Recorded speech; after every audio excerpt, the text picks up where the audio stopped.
प्रदोष का दिन, प्रदोष काल का समय, भगवान शंकर प्रदोष के दिन, प्रदोष काल में अपने भक्तों के घर पर नंदी के कान में जो बोल कर जाता है, शिवजी नंदी पर बैठकर उस भक्त के दरवाजे पर उसका कल्याण करने के लिए प्रदोष के दिन, प्रदोष काल में पहुंचते।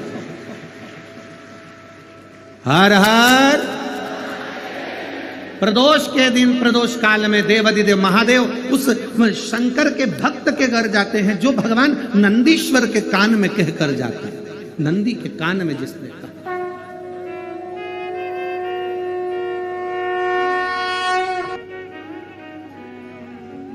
शंकर भगवान के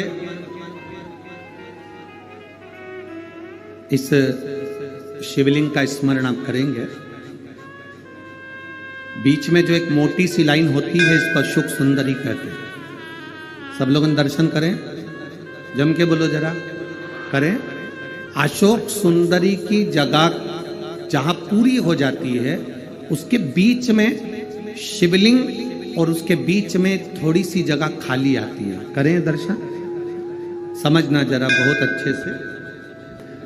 गणेश जी का स्थान, षडानंद कार्तिकेय का स्थान, अशोक सुंदरी का स्थान बीच में। अशोक सुंदरी का जो स्थान पूरा हो जाता है, वहां से लेकर शिवलिंग के बीच में खाली जगह आती है। करें दर्शन आप लोगों ने, खाली जगह आती है। उस खाली स्थान की जो महत्वता है, ये जो अशोक सुंदरी से लेकर बीच में जो जगह है, ये भगवान शंकर की जो धर्म पत्नी है माता पार्वती, उनकी जो योगनियां हैं 64 योगनी, उनकी जो शक्ति पीठें हैं, उनकी जो सिद्धता है, उनकी जो सिद्धियां हैं, ये अशोक सुंदरी से शंकर के शिवलिंग के बीच में जो खाली जगह होती है, इस स्थान पर 64 योगनियां, देवियां, अष्ट सिद्धियां, नवनिधियां सब इस स्थान पर रहती है।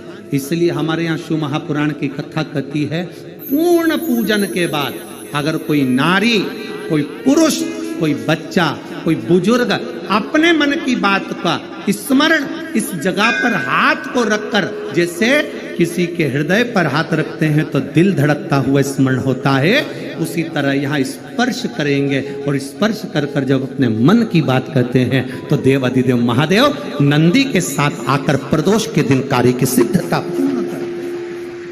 उस स्थान की मूलता होती है, वो स्थान समझ में आएगी ना जगह। अरे बोलो तो जम के, नहीं समझ में आई हो तो एक बार फिर वापिस समझ लीजिए, फिर समझो वापिस। स्थान देखिएगा, गणेश जी का स्थान, कार्तिकेय जी का स्थान, बीच में ये आ गई अशोक सुंदरी की मोटी सी लाइन।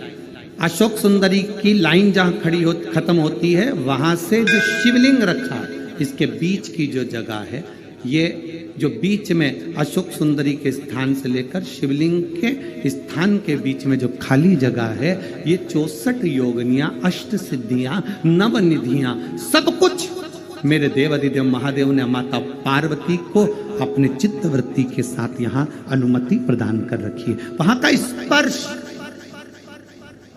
वहां का मात्र स्पर्श और हमारे दिल की बात, शंभो शरणे मांगू घड़ी रे, दुख काटो दया करी ने दर्शन। उस स्थान का स्पर्श हमें सुख देता है, स्थान का स्पर्श। कभी जिंदगी में मौका मिले तो 5 दुर्बा, कितनी दुर्बा, जम के बोलो जरा, 5 दुर्बा, 1 बेलपत्र। कभी अगर मौका मिले जीवन में, 5 दुर्बा, 1 बेलपत्र, 1 अक्षत, 1 चावल का दाना और तीनों पत्तियों पर लगा हुआ चंदन। बेलपत्र की जो 3 पत्ती होती है, इन तीनों पर लगा हुआ चंदन, दुर्वा, बेलपत्र, चावल का एक दाना मध्य पत्ती पर रखकर जब भी आप अपने हृदय से कोई सरकारी गतिविधियों में कहीं फंस गए हो, सरकारी कोई केस चल रहा है, कोई सरकारी चीजों में अगर तकलीफें आ रही है, तो शिव का नाम लेकर आप अपना कर्म जरूर करना, मेहनत जरूर करना। कर्म के साथ में शंकर पर विश्वास रखकर एक अक्षत का दाना, आज एक बेलपत्र, आज दुर्बा हाथ में लेकर शिव का स्मरण कर कर श्री शिवाय नमस्तुभ्यम कहकर, अगर श्री शिवाय नमस्तुभ्यम भी नहीं कह सकते, पंचाक्षर मंत्र नमः शिवाय, षडाक्षर मंत्र ओम नमः शिवाय, या फिर श्री शिवाय नमस्तुभ्यम बोलकर शिव को जो स्थान आपको बताया, स्थान देखा है, फिर ध्यान देंगे।